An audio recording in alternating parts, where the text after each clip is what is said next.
Podcast Meet. Oke. Ya. Assalamualaikum warahmatullahi wabarakatuh. Waalaikumsalam warahmatullahi wabarakatuh. Selamat pagi Mbak Cynthia. Selamat pagi juga Mbak Nimas. Oke, alhamdulillah kita masih bisa diberi kesempatan ya untuk pertemuan Meet kali ini. Karena Meet kali ini kita akan ngebahas tentang merawat keindonesiaan, kontra narasi radikalisme untuk memperkuat harmoni bangsa. Nah, ini temanya sangat menarik sekali ya Mbak, karena kita akan ngebahas apa itu radikalisme dan apa itu tentang kontra narasi gitu.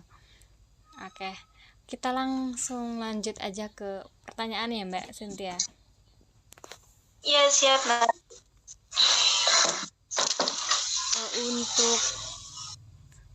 Pertanyaan pertama, apa sih gitu yang dimaksud dengan radikalisme? Nah, radikalisme itu apa sih gitu? Yang kedua, mengapa fenomena ini menjadi ancaman bagi keindonesiaan kita? Kok bisa gitu radikalisme menjadi ancaman bagi keindonesiaan kita? Monggo Mbak Cynthia. Oke, nah jadi radikalisme itu paham atau ideologi yang menginginkan perubahan secara mendasar atau menyeluruh. Nah, yang seringkali hal tersebut itu dengan secara ekstrim. Nah, yang kedua, untuk fenomena tersebut, kenapa kok menjadi ancaman? Nah, fenomena tersebut menjadi ancaman karena bertentangan dengan prinsip-prinsip kebinekaan yang menjadi fondasi bangsa kita, yaitu bangsa Indonesia. Nah, radikalisme seringkali mempersempit pandangan atau menolak keberagaman dan berpotensi memecah belah masyarakat Indonesia. Wah, jadi bahkan gitu, Mbak. bisa sampai memecah belah gitu ya. Saking apa ya? Karena harmoni itu kan sangat dibutuhkan gitu di sini. Gitu ya. Ya, betul. Nah, sekarang giliran saya nih bertanya kepada Mbak Nimas. Bagaimana sih kita bisa memahami dampak radikalisme tersebut terhadap harmoni sosial di negara kita ini? Radikalisme sendiri itu kan menciptakan segregasi sosial ya Mbak. Adanya kelompok-kelompok tertentu yang merasa lebih unggul atau eksklusif dibandingkan yang lain. Nah, akibatnya di sini muncul konflik horizontal, baik dalam bentuk diskriminasi, intoleransi maupun kekerasan. Nah, ini tentu melemahkan kohesi sosial yang seharusnya menjadi kekuatan utama bagi bangsa kita. Nah, di sini kita lihat bahwa intoleransi gitu, tidak mentoleransi ini bisa melemahkan sosial.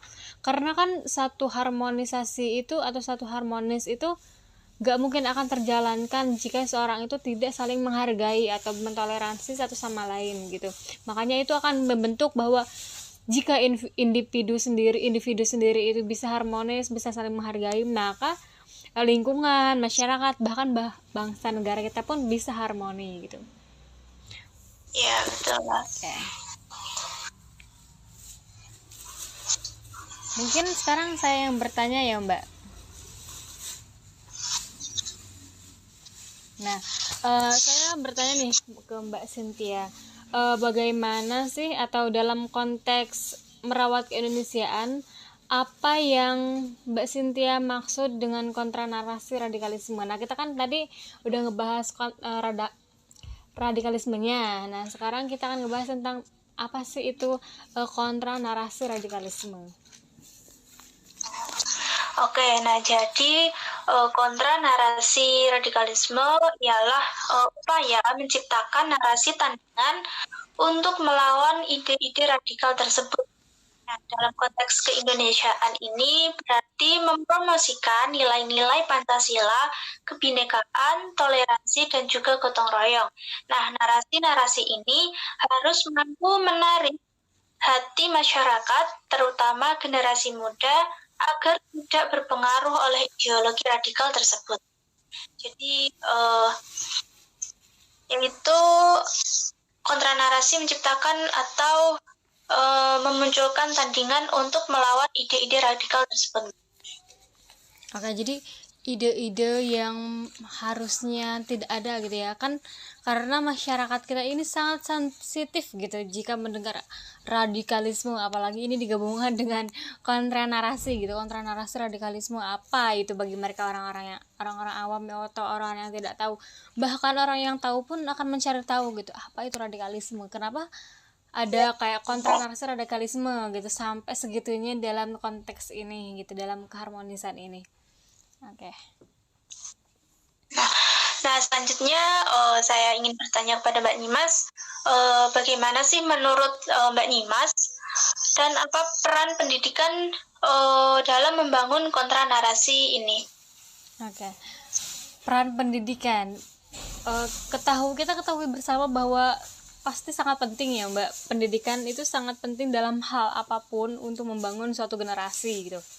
Nah, bahkan kita melihat dari hal-hal kecil gitu, dari kurikulum sekolah saja. Nah, kurikulum sekolah harusnya menanamkan pemahaman tentang Pancasila dan nilai-nilai kebangsaan sejak dini. Guru-guru juga harus menjadi agen perubahan yang membentuk karakter siswa sehingga mereka tumbuh menjadi individu yang toleran, kritis, dan cinta tanah air. Nah, biasanya siswa-siswa kayak siswa SD itu kan sudah ditanamkan ya Mbak, sudah ditanamkan cinta tanah air, dan mereka harus menetapkan bagaimana tanah air, kayak cinta tanah air itu dibuktikan dengan hal apa saja gitu. Nah, ini membuktikan bahwa memang pendidikan itu sangat penting dari sejak dini, menanamkan apa itu Pancasila, apa itu kebangsaan, apa itu tanah air, dan bagaimana cara menyalurkan mereka bahwa mereka itu cinta tanah air gitu.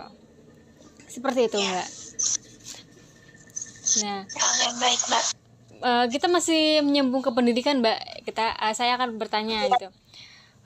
Nah, selain peran pendidikan tadi, apa sih strategi lainnya yang dapat dilakukan oleh masyarakat dan pemerintah? Nah, kan tadi kan pendidikan dalam hal guru gitu yang membangun generasi. Nah, ini bagaimana sih peran masyarakatnya dan pemerintahnya gitu?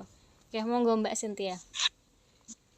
Jadi pemerintah dan masyarakat itu dapat memperkuat regulasi dan pengawasan terhadap penyebaran konten radikal di Indonesia, yang terutama di media sosial ya Mbak. Nah, masyarakat juga memiliki peran untuk membangun dialog lintas agama dan budaya, memperkuat komunitas, serta menyebarkan konten positif yang menginspirasi. Nah, di zaman sekarang ini banyak banget nih anak-anak muda ataupun yang masih di bawah umur lah. Nah, itu banyak sekali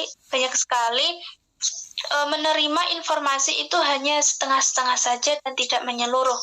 Nah, dengan informasi-informasi tersebut itu menjadikan kurangnya pemahaman terhadap mereka, apa sih radikal itu, apa sih kontra narasi itu. Nah, jadi gitu Mbak.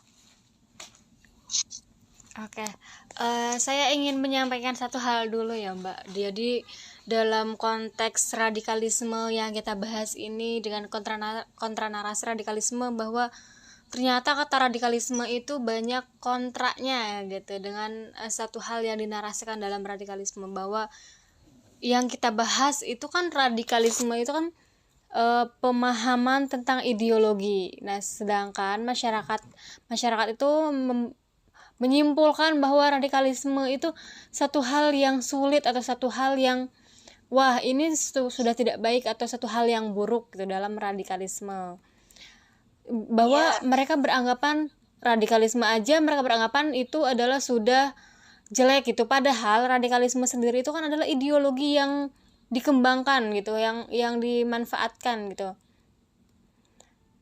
kan. Itu kan masalahnya kan ideologi gitu, suatu hal gagasan yang dibentuk dari bawah atau dari dasar untuk membangun suatu hal. Nah, sedangkan masyarakat itu memahami bahwa radikalisme itu suatu hal yang jelek yang seharusnya tidak ada gitu kan ya. Nah, untuk kontra narasi itu kan bagaimana cara kita memahami harmoni keindonesiaan ini, bagaimana cara kita menjaga harmoni bangsa kita dengan satu hal yang toleran atau pemikiran-pemikiran yang baru, sehingga pemikiran yang baru itu terinovasi dan diamalkan atau dijalankan oleh masyarakat gitu. Mungkin dari Mbak Cynthia ada untuk closingan?